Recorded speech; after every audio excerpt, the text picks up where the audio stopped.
செய்தியாக பார்த்து வருகிறோம். ராமதாஸை சந்திப்பதற்காக தற்பொழுது அன்புமணி ராமதாஸ் தைலாபுரம் சென்றடைந்திருப்பது குறித்தான ஒரு அண்மை செய்தியை பார்க்கிறோம்.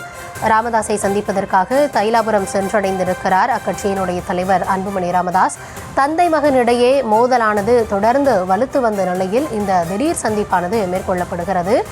அது குறித்த ஒரு அண்மை செய்தியை பார்த்து கொண்டிருக்கிறோம். முன்னதாகவே சென்னையிலிருந்து புறப்பட்ட அன்புமணி ராமதாஸ் அவர்கள் தற்பொழுது தைலாபுரம் தோட்டத்தில் இன்னும் சற்று நேரத்தில் அவருடைய தந்தையை சந்திக்க இருக்கிறார். இந்த நிலையில் அவர் தைலாபுரம் வந்தடைந்தது தொடர்பான அந்த காட்சிகளையும் நாம் பார்த்து வருகிறோம்.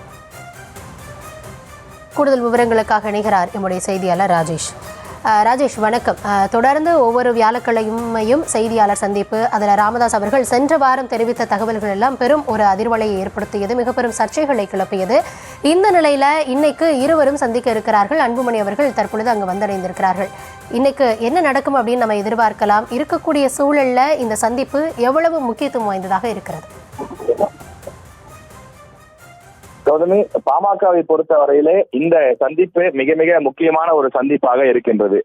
தற்போது பாமகவை பொறுத்த வரையிலே டாக்டர் ராமதாஸ் மற்றும் அன்புமணி என இரண்டு தரப்பாக நிர்வாகிகள் பிரிந்திருப்பதை பார்க்கின்றோம்.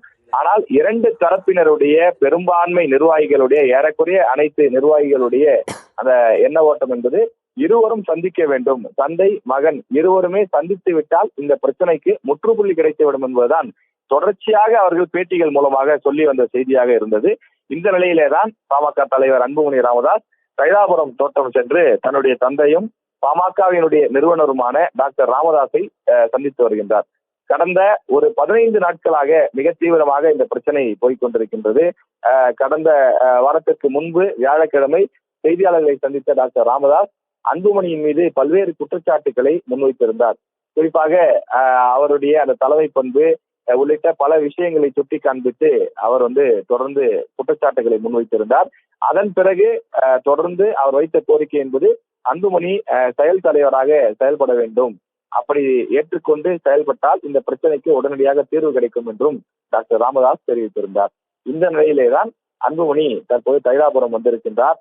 தன்னுடைய தந்தையை சந்தித்து பேசுவதற்காக அவர் வந்திருக்கிறார்.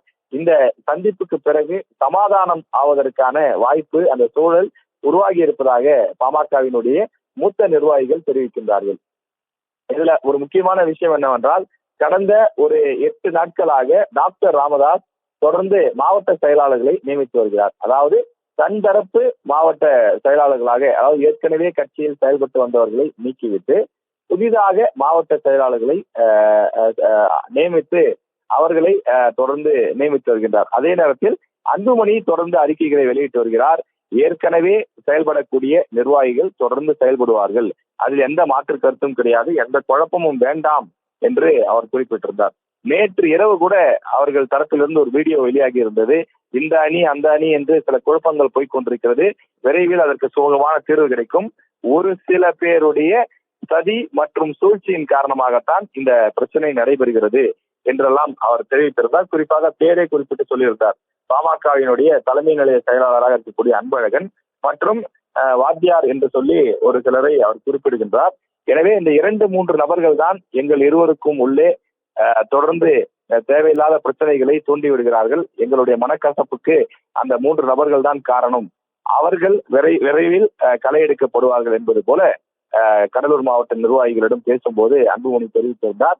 இந்த நிலையிலேதான் தற்போது இந்த சந்திப்பு நடைபெறுகிறது. இந்த சந்திப்பின் மூலமாக இருவருக்குமான பிரச்சனை முடிவுக்கு வருமா என்பதை நாம் பொறுத்திருந்து பார்க்க வேண்டும். காரணம், இன்னொரு 10 மாதத்திற்குள் சட்டமன்ற தேர்தல் நடைபெற இருக்கின்றது. சட்டமன்ற தேர்தலுக்கு முன்பு பாமகவில் இப்படி தந்தை மகன் என இருவரும் 2 தரப்பாக செயல்படுவதனால் அது பாமகவினுடைய வாக்கு வங்கியை பாதிக்கும். அவர்களால் சட்டமன்றத்தில் அந்த ரெப்ரசன்டேஷன், சட்டமன்ற உறுப்பினர்கள் வெற்றி பெறுவதில் கூட அவர்களுக்கு நிறைய சிக்கல் ஏற்படும் என்றெல்லாம் அரசியல் விமர்சகர்கள், அரசியல் உற்று நோக்கக்கூடியவர்கள் தொடர்ந்து கருத்து தெரிவித்து வருகிறார்கள். எனவே பாமகவை பொறுத்தவரையில அவர்கள் ஒற்றுமையாக இருந்தால் கூட 5-6% வாக்குகள் தான் இருக்கிறது. வலுவான கூட்டணி அமைத்தால் தான் அவர்களால் ஒரு பெரிய வெற்றி கிடைக்கும். இது போன்ற சூழலில் 2 அணியாக பிரிந்து செயல்பட்டால் அது எந்த அணிக்குமே லாபத்தை கொடுக்காது என்றும் தெரிவித்து வருகிறார்கள். இந்த நிலையில்தான் கடந்த 10-15 நாட்களாக நீடித்து வந்த இந்த சண்டை முடிவுக்கு வருகின்றதா, கருத்து மோதல் நிறைவு பெறுகிறதா என்ற ஒரு கேள்வி எழுப்பப்பட்டிருக்கிறது.